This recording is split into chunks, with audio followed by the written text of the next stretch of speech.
Como começar a estudar matemática do zero para o concurso da PEMERG? Nesse vídeo eu te mostro os pilares e a ordem correta para você começar a entender matemática de forma simples e eficiente e, de fato, começar a evoluir nos estudos. Se você não me conhece, eu sou o professor Walter Broto, especialista em matemática e raciocínio lógico para concurso público. Já fui aprovado 6 vezes e o meu objetivo é fazer com que você seja o próximo aprovado. Então, aqui embaixo na descrição, eu compartilho com você um link do grupo do WhatsApp, onde eu envio informações, estratégias e materiais de forma gratuita. Então, faça parte do grupo do WhatsApp e vamos embora sem enrolação para o nosso vídeo de hoje.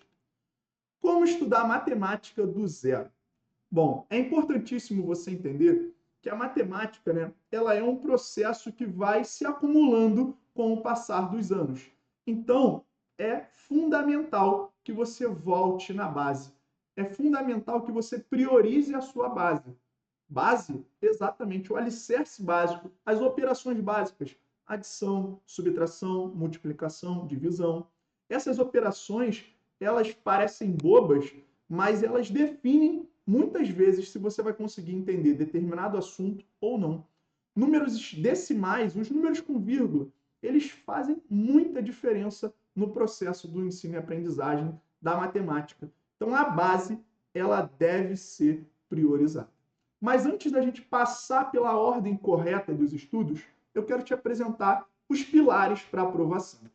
Os pilares, se você já reparou em todos os meus slides, eu coloco aqui em cima uma sigla META, que são o método de estudo que eu uso. O método de estudos que eu chamo de META, que é o M de mentalidade. Por que mentalidade? As pessoas começam muito motivadas no processo, quando sai um edital, quando leem uma notícia, a motivação vai lá em cima. Mas esquecem que o estudo para concurso, muitas vezes, ele é um estudo que é sozinho. E a mentalidade de você persistir, mesmo que sozinho, mesmo que com as pessoas duvidando, faz toda a diferença. E aí as pessoas acabam ficando pelo caminho nesse processo, porque hoje concurso é uma maratona. Outra coisa, a gente tem tanto acesso à informação que não dá para ir para uma prova sem uma estratégia traçada. Não dá para ir para uma prova sem você ter feito diversos simulados. A ordem que você faz no simulado é a ordem que você aplica na prova. A estratégia de você mapear toda a sua banca. A estratégia de você olhar todas as questões que ela cobrou, com dados estatísticos do que ela cobrou. Então, a estratégia hoje é fundamental. Além disso, você precisa treinar, mas você tem que treinar de forma eficiente. Você tem que treinar do jeito que a sua banca te cobra. É um bordão até meu que o canal ele é matemática e raciocínio lógico do jeito que cai a prova, porque você precisa treinar de fato como a sua banca te cobra. E um outro pilar que é importantíssimo é o acompanhamento. O acompanhamento, ele evita erros que custam meses de aprovação, no caso da sua preparação, e podem custar até a sua aprovação. Então, o acompanhamento ele vai ajudar você a alinhar todo esse processo. Então, esses são os 4 pilares que eu digo que fazem toda a diferença para uma pessoa ser aprovada ou não. E agora vamos lá para o nosso tópico, de como estudar matemática do zero. Aqui eu listei 5 ferramentas ou 5 coisas que são fundamentais para o seu processo. Você precisa construir a base, você precisa fundamentar, porque você precisa de uma teoria, e você precisa praticar de forma ativa. Tanto a teoria quanto a prática, ela precisa ser de forma ativa. E aí existe o estudo ativo e o estudo passivo. O estudo passivo é aquele que você só recebe a informação e deixa. O estudo ativo é aquele que você vai buscar a informação, é aquele que você vai tentar lembrar de informações que foram ditas, Então, esse é o estudo ativo. E existem mais coisas para a gente falar sobre estudo ativo e estudo passivo.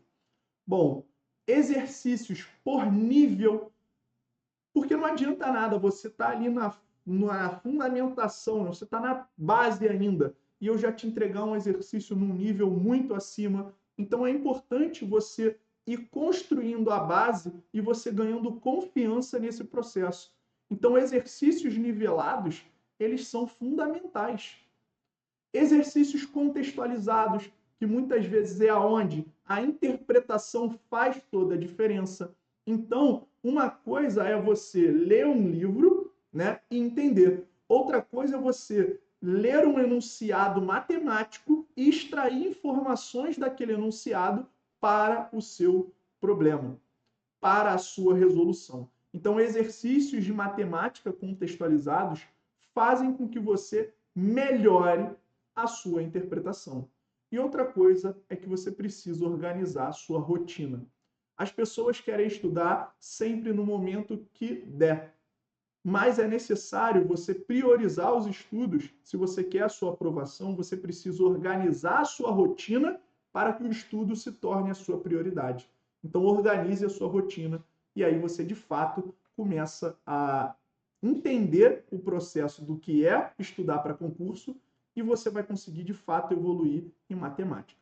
Mas eu sei que você está aqui doido para saber qual é a ordem correta para você começar a estudar matemática para o concurso da PEMERG. E é isso que eu quero te mostrar. Bom, eu coloquei como uma ordem lógica para você estudar matemática. Essa ordem lógica é uma ordem que vai fazer você ir progredindo nos estudos e você ir conseguindo linkar o assunto anterior com o assunto que vem logo em seguida. E aí, a melhor ordem, né, para o edital da PEMERG é primeiro você entender as operações fundamentais. Operação de adição, subtração, multiplicação, divisão. Essas operações fundamentais, elas fazem a diferença na sua aprovação. A partir das operações fundamentais, você precisa saber os conjuntos numéricos. Conjunto dos naturais, conjunto dos inteiros, conjunto dos números racionais, conjunto dos números reais, do conjunto dos irracionais. Então, você precisa conhecer os conjuntos numéricos. E aqui dentro dos conjuntos numéricos, você vai ver constantemente as operações fundamentais, as operações básicas, voltando, porque aqui você precisa, né, saber fazer as operações com conjuntos numéricos. Depois disso, você tem que saber o que são múltiplos e divisores. Múltiplos e divisores, né? Quando um número é múltiplo de outro, quando um número é divisor de outro, se ele é divisível por outro número. Números primos, o MMC e o MDC, então é o tópico 3 e o tópico 4, eles estão bem linkados. Frações, que se você lembrar da época da escola, muitas vezes frações, quando aparecem, as pessoas não curtem. Mas às vezes ela não curte porque ela não sabe fazer um MMC.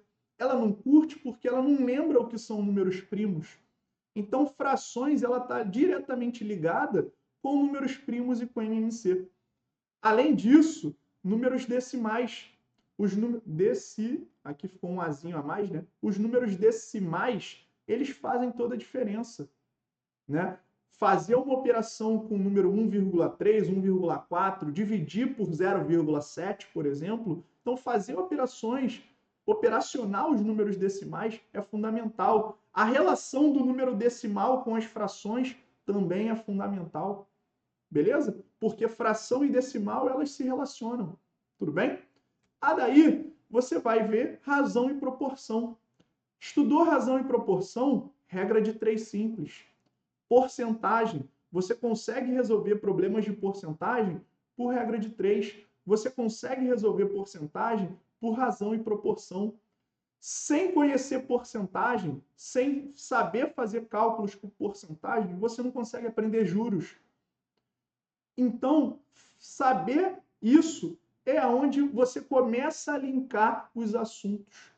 Média aritmética, né? Outro assunto que você consegue ir encaixando nessa sequência e vai fazendo sentido para você o que você aprendeu no capítulo anterior, porque você vai aprender. A matemática, ela começa a linkar e você começa a perceber que se você não sabe porcentagem, você não vai conseguir aprender juros. Consegue entender essa ordem lógica que faz a diferença para você entender um assunto ou não? Vamos para o nosso próximo slide. Equação do primeiro grau. Equação do primeiro grau, né? Se você não souber trabalhar com números inteiros, por exemplo, que foi lá no início, você fica perdido aqui na equação do primeiro grau. E sem saber resolver a equação do primeiro grau, você não consegue resolver sistemas. Média aritmética, eu acho que eu coloquei aqui 2 vezes, né? Média aritmética. Muitas vezes você vai precisar da média aritmética, né? Resolver equações trabalhando com média aritmética, isso também aparece. Relação entre as grandezas, né?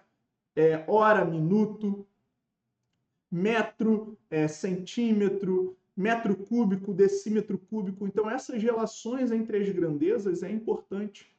Tabelas e gráficos, saber fazer a leitura de uma tabela, uma leitura de um gráfico, extrair a informação da tabela e do gráfico, que muitas vezes vai precisar de uma porcentagem. Então, consegue perceber que os assuntos começam a se linkar e fazer um sentido para a ordem que você precisa aplicar. Outra coisa, né, pensando na parte geométrica, você precisa saber quais são as formas geométricas. Triângulo, retângulo, círculo, quadrado. As formas geométricas, né, planas e espaciais, você, sabendo triângulo, você precisa saber o que é o Teorema de Pitágoras. O Teorema de Pitágoras ele só tem aplicação no triângulo retângulo. Né? Se o triângulo é retângulo, é porque vale o Teorema de Pitágoras. Das figuras geométricas, das formas geométricas, você vai ter que saber calcular as áreas delas. Então, você primeiro precisa saber quais são. Se eu falo que é um trapézio, veio na sua cabeça a imagem de um trapézio? Ó, isso aqui seria, ó, esse lado paralelo a esse e, né, esses dois lados aqui intersectando esses dois lados paralelos. Então, é fundamental que você saiba quais são as figuras geométricas. E das figuras geométricas, você saber calcular a área delas, a área das principais figuras geométricas, o volume dos sólidos geométricos, probabilidade, né? E nós temos a parte de raciocínio lógico e situação-problema. Raciocínio lógico, situação-problema, muitas vezes vai pegar tudo que você aprendeu e aplica em problemas contextualizados, que foi aquilo que eu disse lá no início. Então, essa é uma ordem que eu considero lógica e uma ordem que eu considero eficiente para você conseguir evoluir em matemática, mesmo que você esteja começando do absoluto zero para o próximo concurso da PEMERG. Se você gostou desse vídeo, deixe o seu like, se inscreva no canal. E aqui embaixo na descrição nós temos o link do grupo do WhatsApp, que já são mais de 350 pessoas que serão aprovadas no próximo concurso da PEMERG. Então, fica com Deus e até o próximo vídeo.